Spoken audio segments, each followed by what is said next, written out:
السلام عليكم ورحمة الله وبركاته. معكم مروة من مطبخ مروة. النهاردة نعمل فيديو جديد ان شاء الله يعجبكم. عايزك كتري عن طب استبر بس. اتفضل. بسم الله. استنى، لما يكون عندك ابن زنان زي بوزي كده يبقى لازم تقومي وتبقي متبهدلة زي كده. لازم تقومي وانت تعبانة او مش فاضية وتعملي اللي هو بيقولك عليه، عشان هو الحاجة اللي بيطلبها خلاص يعني حاجة كده لازم امر، يعني لازم تتعمل، يعني لازم تتعمل. تعالوا نشوف الكسكسي الحلو دوت احنا عملناه ازاي مع بعض. عملناه في وقت بسيط وما خدش مننا وقت كتير، بس طعمه بجد طلع حلو جدا. انا كتير الحمد لله. واقف جنبي من اول لما ابتديت انخل الدقيق لغايه لما خلصته، بيروح حتى لو طلع بيروح ويرجع لي تاني. خلصتي وترني وعصبني وشخطت فيه كتير. فظيع. ده برعاية بودي. ايه رأيك فيه يا بودي؟ ايه رأيك فيه؟ حلو. ذوق جامد. جامد. ولغايه دلوقتي اهو انا بمنتج وهو واقف عمال يضحك جنبي، امسكه اضربه. مش مخليني لا منتج ولا مخليني اعمل اي حاجه. بشتغل يلا اعملي لي كذا، انا عايز كذا، زنان زن محدش ياخده عشان انا هبيعه خلاص. هو واقف عمال يضحك. اول حاجه هنا انا هعمل 3 كيلو دقيق. ماشي، انا قلت بقى بدل كده هعمل ومرمطه بالمره. نعمل ايه، حبه احطهم في الفريزر عشان هو بيجي كده ساعات في نص الليل يقول لي انا عايز كسكسي دلوقتي. اي حاجه عايزها تبقى موجوده حالا، ما عندوش حاجه اسمها تتحضر ولا تتعمل. فعشان اشتري دماغي منه فانا هعمله واشيله له في الفريزر يعني. فعملت 3 كيلو دقيق زي ما انتم شايفين كده. انا هنخل ال3 كيلو دقيق اي نوعية دقيق بتستخدميها. كل كيلو دقيق عليه معلقة بيكنج باودر من بتاعة الشاي ممسوحة. يبقى ال3 كيلو دقيق عليهم 3 معالق بيكنج باودر من بتاعة الشاي كده، المعلقة الصغيرة بتاعة الشاي ممسوحة. هنا بقى في بولة كده جبت 3 كوبايات مية ونص. من الكوباية اللي انت شفتها دي، الكوباية بتاعة العصير العادية هتاخد 4 كوبايات مية على كيلو الدقيق ده. يعني يعادل كده على 3 كيلو دقيق ديت، يعني كل كيلو كده كوباية وتلت. وحطيت عليهم حوالي معلقة مليانة كده من بتاعة الأكل ملح. تمام كده. وهبتدي بقى أرشرش بإيد وأفرك الدقيق بإيد. شايفين بقى طبعا دوبت الملح في المية بتاعتي، مية عادية خالص من الحنفية. هدوب الملح فيها كده وهبتدي أرشرش بإيد وأفرك الدقيق بإيد زي ما انتوا شايفين كده. يعني إيد في الدقيق وإيد في المية، وهكذا كده برشرشه نقط نقط، مش بنصب كده علشان ما يتبقاش عجينة معانا. زي ما انتوا شايفين كده هفضل اعمل كده لغاية لما الاقي الدقيق نفسه كده وانا بعمله تحسوه زي خرز كده، تحسوه يبقى عامل. بصوا ابتدى كده يعمل زي حبيبات اهو لو احنا واخدين بالنا. اهو الدقيق ما بقاش الناعم الهش اللي احنا كنا ناخلينه، لا ابتدى كل لما رش المية عليه يبقى ايه فيه، يعني زي ما يكون بيحبب كده. تمام. طبعا نرشرش ونقلب كل الدقيق كده نفركه علشان ما يعجنش معانا ولا يكتل. تمام كده. هفضل اعمل كده لغايه لما يوصل لنا للمرحله اللي هوريها لكم دلوقتي. اهو زي ما انتوا شايفين كده. بصوا بقى الدقيق تحسوه كده بقى زي ما يكون حبيبات ازاي. اهو. اهو بصوا بقى بعد ما خلصت كل كميه الميه اللي معايا هبتدي بين ايديا كده من كفايف ايديا وافركه كده عشان كله يندمج مع بعض وكله يبقى اتشرب الميه. هجيب بقى خلاص كده خلصت، واجيب الكبه بتاعتي اهي، وهبتدي بقى احط فيها الدقيق اللي احنا عملناه بالميه دوت. وهبتدي افرمه يعني اهو زي ما احنا شايفين كده. او زي ما احنا شايفين كده هبتدي افرمه. بصوا بقى بعد ما اتفرم بصوا عامل ازاي. تحسوا ان هو خلاص بقى كسكسي، بس طبعا لسه ايه مستويش اهو. بصوا. طبعا بنفرمه لغايه اما يوصل ايه يعني ضربتين 3 كده. وببتدي اجيب بقى اي قماشه بيضه شاشه نضيفه. بصوا لو انتوا حاسينه ان هو لسه عايزينه يبقى الحبايه بتاعته اتخن من كده شويه، ممكن تدوله بق ميه كده والكبه شغاله يعني معلقه ميه كده من بتاعه الاكل. انا حسيت ان هو كان لسه عايز بق ميه كده، فحطيت يعني الكبه ديت حطيت عليها معلقتين ميه. هنا طبعا زي ما قلت لكم كده في اي شاشه نظيفه، اي كيس مخده نظيف، قماشه نظيفه بس تكون قطن وتعمليها. انا جبت كيس مخده نظيف كده مخصصه للكسكسي وربطته كده من تحت، عملت له عقده وتنيته كده وببتدي افرم واحطه جواه اهو. بصوا زي ما انتوا شايفين كده. ما نكترش لو هنحط ميه واحنا بنفرم، معلقه ميه بمعلقه ميه عشان ما يعجنش معايا اهو. زي ما انتوا شايفين كده. هفرم بقى ايه. انا كده خلاص خدت نص الكميه، 3 كيلو دقيق، خدت كيلو ونص حطيته يعني هسويه. طبعا مش هينفع يسويهم ال3 كيلو مع بعض الا بقى لو المصفى بتاعتك كبيره جدا. انا المصفى بتاعتي بتشيل كيلو ونص دقيق اهي كده اهو. هاخد بقى الكميه ديت اللي انا عملتها خلاص، والنص التاني هفرمه واخليه لغايه لما دوت يستوي. يعني احنا بنرده مرتين. هنا عندي ميه، بصوا الميه اللي في الحله قد ايه، اقل من تلتها، عشان مش عايزين الميه تفور وتبقى على سطح المصفى فيخليه يعجن.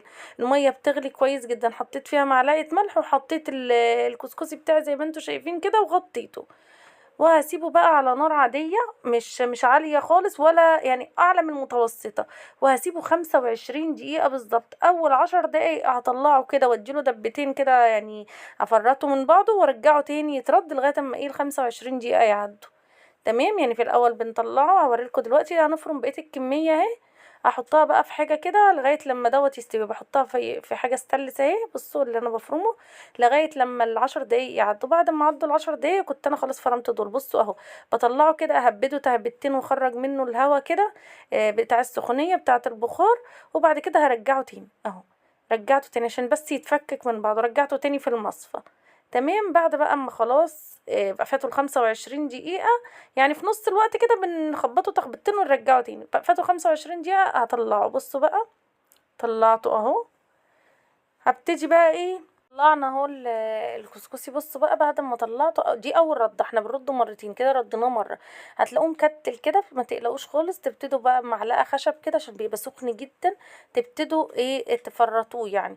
بصوا خلاص كده بعد ما ردينا المره الاولانيه، الحبه اللي كانوا فاضلين نص الكميه هنحطهم بقى ايه في الحاجه اللي احنا بنسوي فيها الكسكسي، ونحطهم يتسووا بقى هما على البخار. طبعا لو الميه حسيناها قلت قوي بنزودها حبه ميه اهو.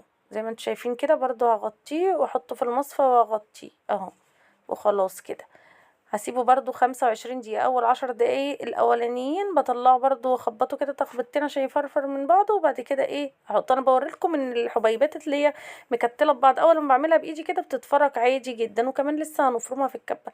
بجيب ربع كوبايه ميه، يعني حوالي 3 معالق 3 4 معالق كده، وبرششهم عليه وبفرك الكسكسي بيه كده قبل ايه، قبل ما ارده. تمام اهو زي ما احنا شايفين كده. هجيب برضو الكبة بتاعتي تاني بعد طبعا اما يكون هدا شوية، طبعا بقلبه بالمعلقة لغاية لما يهدى شوية، وبعد كده برده بالمية بايدي. ديت اول رد. ماشي. هجيب بقى الكبة بتاعتي كده وهبتدي ايه احط الكسكسي وافرمه مرة كمان اهو. طبعا سهل وبسيط وما بياخدش وقت خالص خالص اهو. طبعا وبرده هرده تاني في نفس القماشة. طبعا اللي هفرمه دلوقتي عشان احنا في النص التاني على النار بحطه في الاستانلس اهو. وهفرم بقية الكمية وهكذا لغاية اما اللي على النار يستوي. اما اللي على النار يطلع بطلعه وبحط بداله اللي انا عملته دوت. تبقى ديت الردة التانية. ركزوا معايا، احنا عملناهم على مرتين. تمام كده. هفرمهم بقى كلهم بنفس الطريقة كده.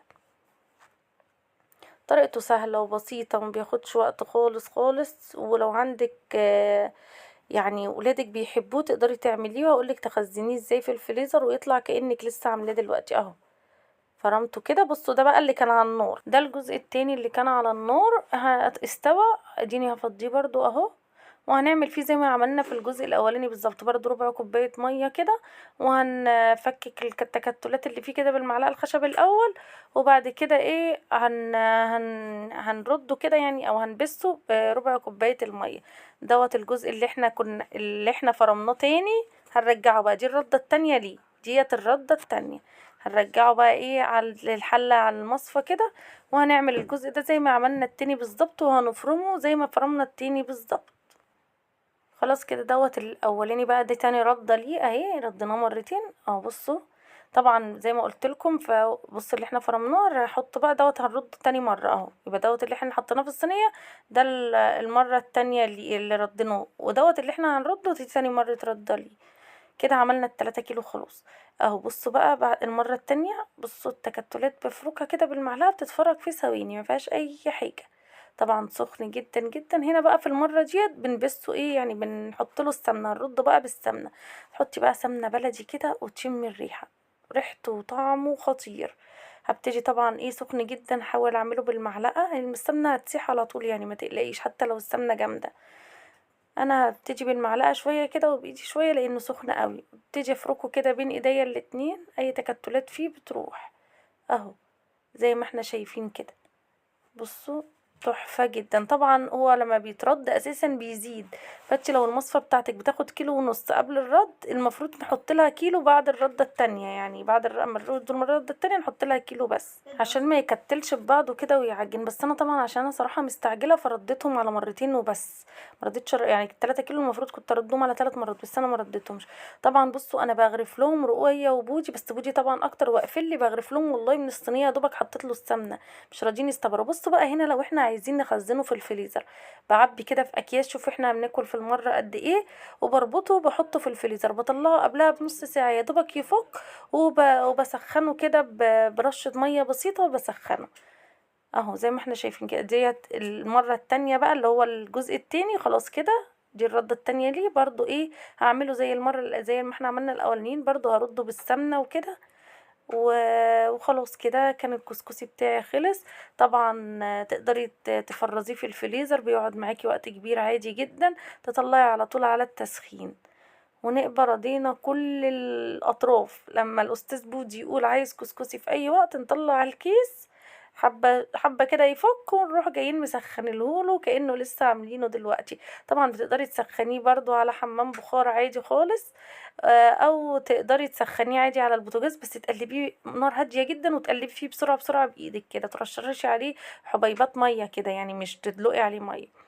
وده شكل الكسكسي بتاعنا بجد جميل جدا، طعمه حلو خالص، ما فيهوش اي حاجه، سهل وبسيط. الكبه سهلت علينا حاجات كتير، لو حد زي كده ما يبقاش فاضي بيعمله بسرعه جدا وبينقذ الموقف يعني.